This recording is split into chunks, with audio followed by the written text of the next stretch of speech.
사도신경 하심으로 2024년 3월 20일 진리나 한인교회 수요기도회를 시작하겠습니다.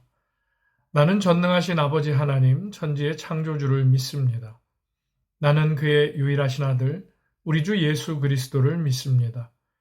그는 성령으로 잉태되어 동정녀 마리아에게서 나시고 본디오 빌라도에게 고난을 받아 십자가에 못 박혀 죽으시고 장사된 지 사흘 만에 죽은 자 가운데서 다시 살아나셨으며 하늘에 오르시어 전능하신 아버지 하나님 우편에 앉아 계시다가 거기로부터 살아있는 자와 죽은 자를 심판하러 오십니다. 나는 성령을 믿으며 거룩한 공교회와 성도의 교제와 죄를 용서받는 것과 몸의 부활과 영생을 믿습니다. 아멘. 다 같이 찬송가 93장 예수는 나의 힘이요 함께 찬양하겠습니다.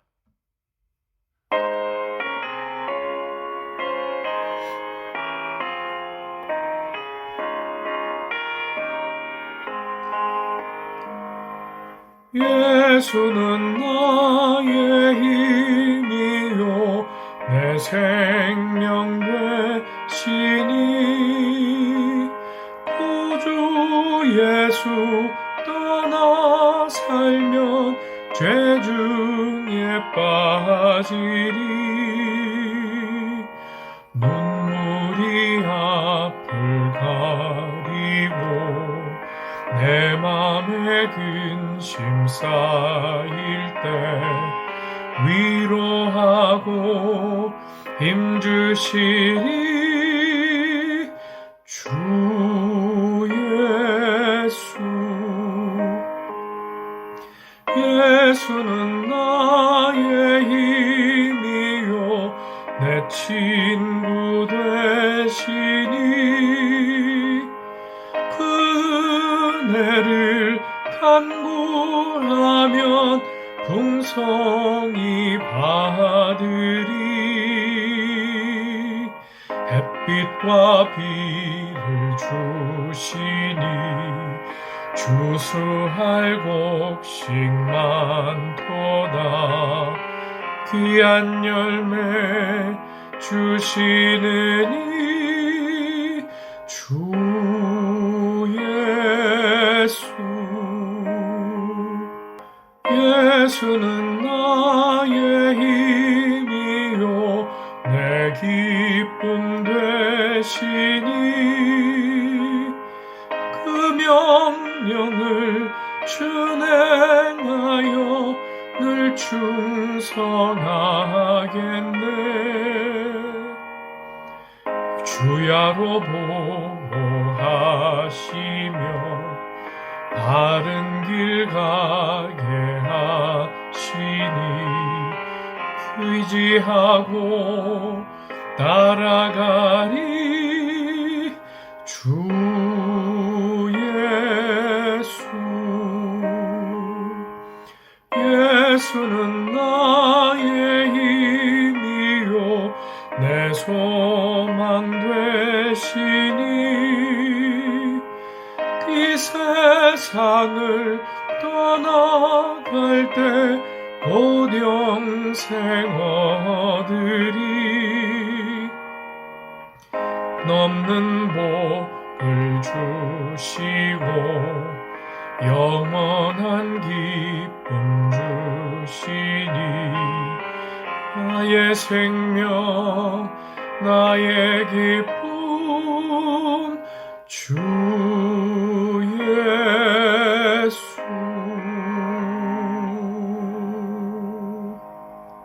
아멘.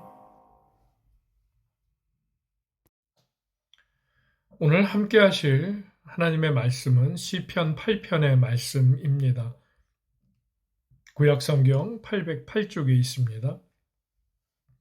구약성경 808쪽에 있는 시편 8편의 말씀을 함께 받들어 읽겠습니다. 여호와 우리 주여, 주의 이름이 온 땅에 어찌 그리 아름다운지요. 주의 영광이 하늘을 덮었나이다.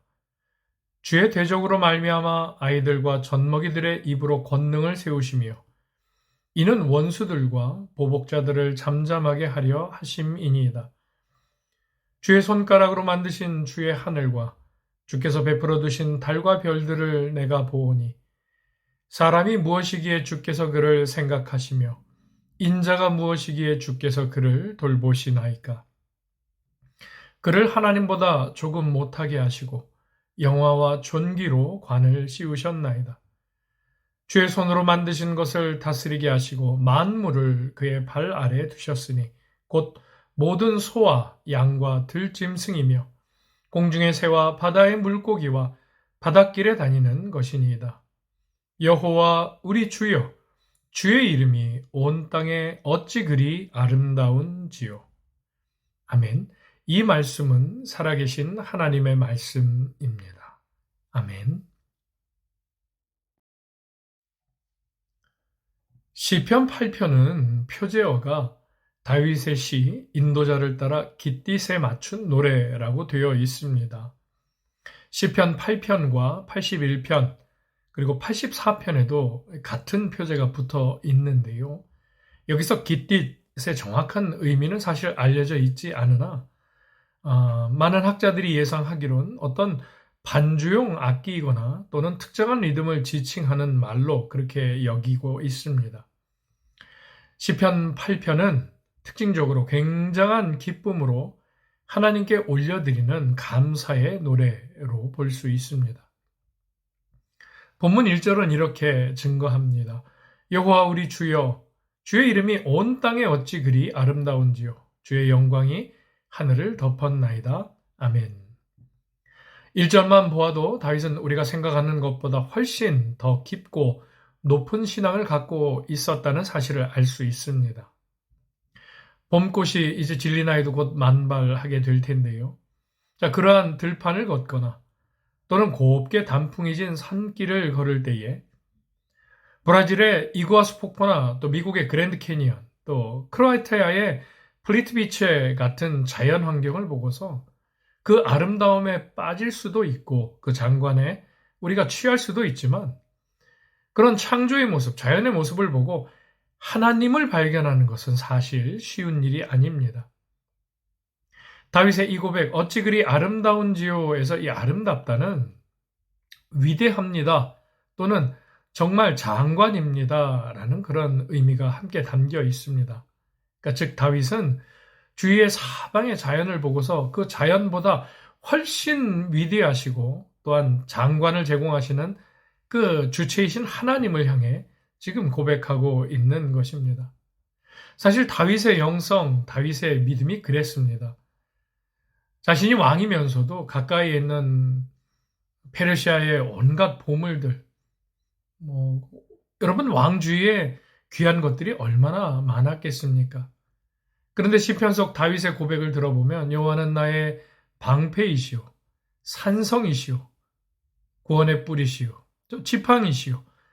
언제나 이 주위에서 가까이 볼 수 있는 것에서 하나님의 은혜를 발견하고 또 하나님의 도우심을 또 하나님의 영광을 찬양하는 모습을 보여줬던 게 다윗의 영성, 다윗의 신앙이라고 할 수 있습니다.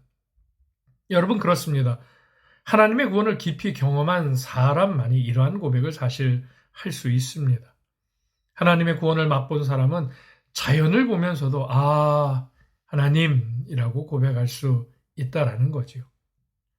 여러분 사실 이스라엘 땅에는 저도 아직 가보지는 못했지만 브라질의 이구아수 폭포나 또 미국의 나이아가라 그리고 크로아티아의 프리트비체 같은 이 거대하거나 아름다운 폭포가 있거나 만리장성 그랜드 캐니언 같은 장관이 있는 것도 사실 아닙니다. 자, 그럼에도 그가 이런 고백을 하나님께 드릴 수 있었던 것은 그의 삶이 그만큼 하나님을 향해 있었다는 것을 의미해 줍니다. 세상은 보여지는 대로 있다는 말도 있고요. 또 아는 만큼 보인다라는 말도 있습니다. 온 세상 속에서 다윗에게 보였던 것은 오직 위대하시고 높으신 하나님 그분의 이름이었다라는 거죠.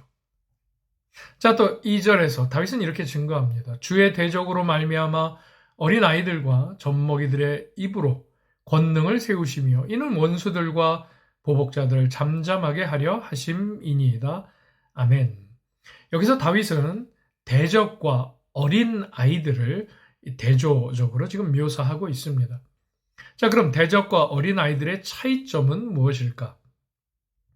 여기서 말하는 대적이란 자기 자신의 힘을 의지하는 사람을 말합니다. 반면 어린아이는 전적으로 하나님을 신뢰하는 사람을 의미한다고 할 수 있습니다. 예수님께서는 마태복음 18장 3절에서 이렇게 말씀하십니다. 너희가 돌이켜 어린아이들과 같이 되지 아니하면 결단코 천국에 들어가지 못하리라. 아멘. 예수님이 말씀하신 어린아이와 같이 되라라는 것은 어린아이와 같이 순수해져라 이거나 어린아이와 같이 선한 삶을 살라는 의미가 아닙니다. 사실 인간은 죄인으로 태어나기에 아주 어릴 때에도 악함이 있고 이기적인 것도 그런 모습도 있습니다.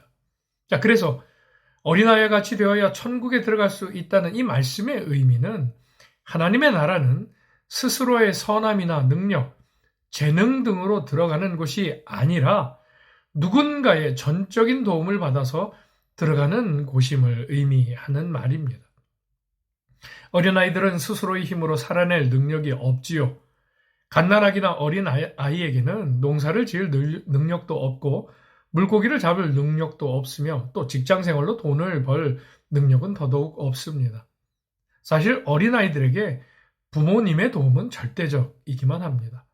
자, 이와 마찬가지로 하나님의 나라는 능동적으로 들어가는 것이 아니라 사실 수동적으로 들어가는 곳이라는 겁니다. 즉 우리가 하나님의 나라의 백성이 되는 데는 하나님의 전적인 도움이 없이는 불가능하다는 그러한 말입니다. 다윗은 계속해서 3절에서 이렇게 고백합니다. 주의 손가락으로 만드신 주의 하늘과 주께서 베풀어 두신 달과 별들을 내가 보오니 아멘. 종종 저희 가족들과 동승해서 밤 운전을 할 때가 있습니다. 자, 운전 중이라 일부러 차를 세우지 않는 한 밤하늘의 별을 볼 기회가 사실 없습니다. 뒷좌석에 앉은 아이들은 와 하고 이 도시만 조금 벗어나서 어둠이 짙게 깔린 그런 길을 달리면 하늘만 바라봐도 그 수많은 별의 장관에 아이들은 와 하고 탄성을 지르게 됩니다. 그래서 한 번은 날씨가 좋은 날 밤에 일부러 밖에도 나가 보니 정말 많은 별이 한국에서는 쉽사리 볼 수 없는 정말 많은 별이 하늘에 떠 있었습니다. 제가 각각의 별들의 이름은 모르지만 그 수많은 별들을 보니 절로 하나님 참 정말 아름답네요 라고 되뇌이며 감탄을 하게 되었습니다. 하나님과 인간은 그 어떤 것으로도 사실 비교 자체가 불가능합니다. 그런데 그 하나님께서 인간에게 깊은 애정과 관심을 갖고 계시다는 사실을 본문 4절이 이렇게 증거합니다. 사람이 무엇이기에 주께서 그를 생각하시며 인자가 무엇이기에 주께서 그를 돌보시나이까? 아멘. 이 광활한 우주에 비해 인간은 참으로 보잘것없는 존재에 불과하지만 다윗은 인간이 하나님의 관심의 대상이 된다는 사실에 크게 놀라며 지금 감격해하고 있습니다. 자, 계속해서 5절에서 이렇게 다윗은 또 증거합니다. 그를 하나님보다 조금 못하게 하시고 영화와 존귀로 관을 씌우셨나이다. 아멘. 하나님 앞에 작은 숫자로 여러분의 성경에도 혹시 1이나 2가 쓰여 있고 또 성경 아래에 나나주에 보면 또는 천사라고 아마 되어 있지 싶습니다. 우리가 지금 사용하는 개역개정판 성경에는 그를 하나님보다 조금 못하게 하시고 라고 적혀 있지만 예전에 우리가 사용했던 한글 개역 성경에는 그를 천사보다 조금 못하게 하시고 라고 되어 있습니다. 그리고 아래에 또는 하나님이라고 되어 있었지요. 그러니까 즉 하나님보다 조금 못하게 하시고가 바른 번역이라고 할 수 있습니다. 여러분 하나님은 무한하신 분이십니다. 무한이란 숫자에 1을 빼든 1억을 빼든 억에 억만 배를 빼든 여러분 무한은 그대로 무한으로 존재합니다. 무한에서 아무리 숫자를 뺐다고 유한이 되면 사실 그것은 여러분 무한이 될 수가 없지요. 우리 인간을 하나님보다 조금 못하게 지으셨다고 하는 것은 우리의 위치를 최상으로 높여준 표현이라고 할 수 있습니다. 우리가 아무리 형편이 없어도 우리 속에는 하나님의 모양과 하나님의 형상이 담겨 있음을 우리는 기억해야 합니다. 하나님께서 인간을 창조하실 때 그렇게 만드셨기 때문입니다. 하나님의 모양과 형상이 존재하는 인간에게 하나님께서 맡겨주신 것이 있음을 다윗은 6절과 8절을 통해 이렇게 증거합니다. 주의 손으로 만드신 것을 다스리게 하시고 만물을 그의 발 아래 두셨으니 곧 모든 소와 양과 들짐승이며 공중의 새와 바다의 물고기와 바닷길에 다니는 것이니이다. 아멘. 하나님께서는 우리 인간을 만드시고 우리에게 자연을 다스리는 권한을 주셨습니다. 즉 우리를 자연을 다스리는 이로 세워주셨습니다. 그러나 참 안타깝게도 지금 자연의 모습은 하나님께서 처음 만드실 때의 모습과 같지 않습니다. 지구의 환경이 파괴되고 자연이 오염되는 것에 대해서 관리자의 역할을 부여받은 우리들은 사실 이러한 지구의 이 아파하고 있는 모습을, 신음하고 있는 모습을 보면서 부끄러워해야 하고 민망해해야 합니다. 그리고 자연, 아니 이 창조의 연속성이 깨지지 않도록 하나님께서 세우신 질서를 지키기 위해 힘써야 합니다. 왜냐하면 하나님께서 자연을 우리 시대의 사람들에게만 주신 것이 아니라 우리의 오고 오는 세대들, 또 우리의 후손들에게도 허락하시는 것이기 때문입니다. 우리는 이 점을 오늘 말씀을 통해 또한 기억해야만 합니다. 자, 다윗은 9절에서 이런 고백으로 오늘의 시편을 마무리합니다. 여호와 우리 주여, 주의 이름이 온 땅에 어찌 그리 아름다운지요. 아멘. 아멘. 자, 이는 1절의 반복인데요. 다윗은 지금 하나님의 사랑하심에 감격하여 어쩔 줄 몰라 하는 모습을 보여줍니다. 첫 번째 절과 마지막 절의 감탄으로 인해서 오늘 시편 전체가 마치 큰 감탄문처럼 또 여겨지게도 됩니다. 오늘 말씀을 정리하겠습니다. 본문 속 다윗의 고백은 형식적인 그리스도인, 무늬만 그리스도인인 사람은 사실 결코 고백할 수 없는 내용입니다. 참 역설적이게도 자기를 부인하는 그리스도인, 날마다 자기 십자가를 지며 이 믿음의 역설의 진리의 삶을 사는 그리스도인이 오늘 이 본문 속 다윗과 같은 고백을 하며 살아갈 수가 있습니다. 자, 왜냐하면 그들에게는 그 어떤 환경 속에서도 하나님이 또렷하게 보이기 때문입니다.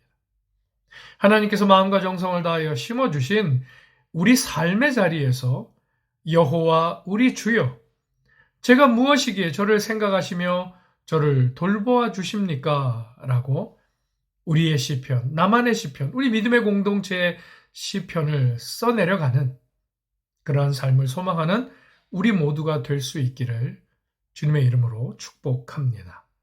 기도하겠습니다.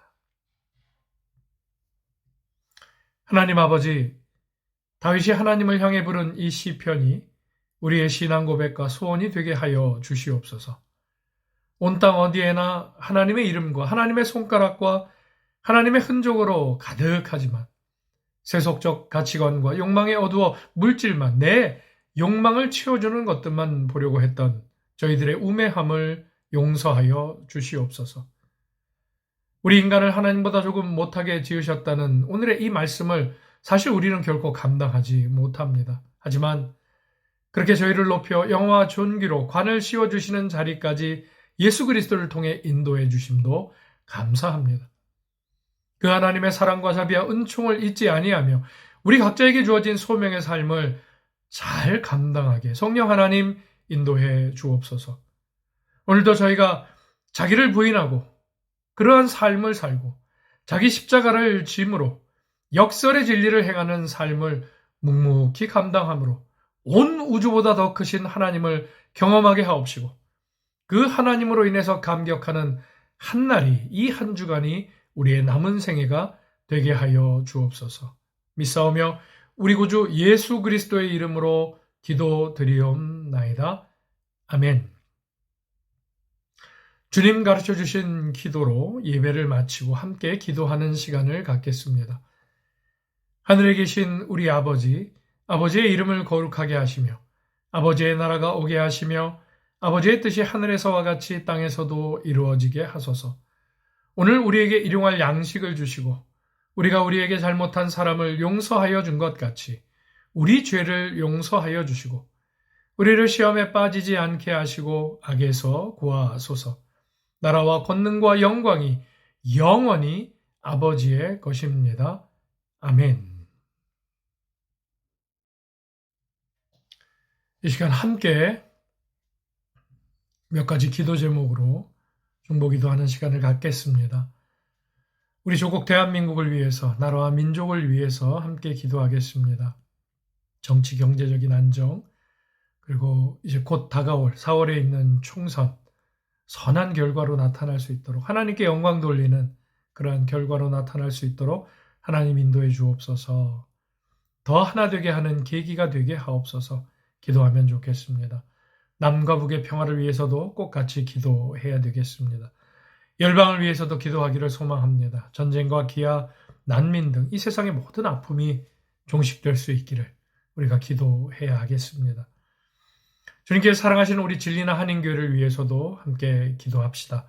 담임 목사 가정과 우리 성도들의 가정, 또 고국의 가족, 친지들, 우리 교회 학교, 또 한글 학교, 그리고 교회당 이전에 하나님 인도하시고 은혜 주시길, 그리고 이제 사순절, 이제 다가오는 주일이 종려주일로 이제 고난주간을 다음 주면 맞게 되는데요. 이 사순절의 절정에서 예수님의 신음과 고통과 그 주님이 짊어지셨던 십자가의 무게를 우리가 함께 나눠지는 은혜도 저희를 인도해 주시길 같이 기도하겠습니다. 슬로바키아 땅을 위해서도 우리가 살아가게 하시는 이 땅을 위해서도 기도하겠습니다. 우리 진리나를 위해서 또 3월에 있는 이제 곧 있을 슬로바키아 대통령 선거를 위해서 정치 경제적 안정, 또 복음주의 교회 목회자들, 또 우리 성도들, 저들의 교회를 위해서 특별히 우리 진리나에 있는 많은 산업체들에서 일하고 있는 근로자들, 우리 한국인 근로자들, 현지 근로자들, 화평함 속에, 평안함 속에 안전사고 없이 늘 좋은 관계를 가지며 또 열심히 일하고 일한 만큼 좋은 결과가 있도록 위해서 그들을 위해서도 함께 기도하겠습니다. 선교사님들을 위해서도 꼭 기도해야 되겠습니다. 하나님 나라를 이 땅 가운데 구현하시기 위해서 열방에서 선교하고 계시는 선교사님들의 사역과 가정과 교회를 위해 우리 선교사님들의 건강을 위해서 같이 기도하겠습니다. 마지막으로 하나님과 나만이 아는 하나님께 간절히 기도해야 하는 그 기도의 제목들을 가지고 주님의 은혜와 긍휼을 구하며 이 시간 함께 기도하겠습니다. 다 같이 기도드립니다.